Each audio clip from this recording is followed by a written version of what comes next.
បាទ hello សួស្តីបងប្អូនហ្នឹងហើយសម្រាប់ STR យើងឥឡូវនេះខ្ញុំរៀបចំបាន100%បងប្អូនណាសម្រាប់មួយគ្រឿងនេះជាគ្រឿងទី2ហើយដែលខ្ញុំរៀបចំហ្នឹងហើយបងប្អូនមើលសម្រស់ទៅមិនដែរបងប្អូន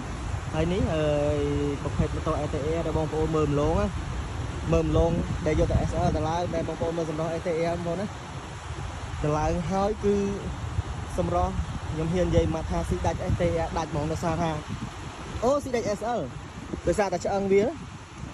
ត្រៃស្រាប់តែម្ដងហើយយើងឡើងកដៃជើងឡើងពោះបូមហើយនឹងយើងឡើងកអាវមកចុចមកគឺសុំតែម្ដងបងប្អូនមើលសម្រស់កាចបងប្អូនអើយកាចបងប្អូនទៅហើយសម្រាប់បងប្អូននេះមានម៉ូតូ STR មានចំណាប់អារម្មណ៍ចង់ទៅឡើងអាចទៅយកទៅលងមកបានបងប្អូនដូចម៉ូតូមួយនេះចឹងនេះជួយបងប្អូនទៅឡើងហើយមិនខកបំណងទេចំណាយលុយអត់ប្រយោជន៍បងប្អូនគឺយកទៅគឺមកពេញចិត្តតែម្ដងបងប្អូនមើលចេះរៀងសង្ហាមកចេះរៀងស្អាតណាស់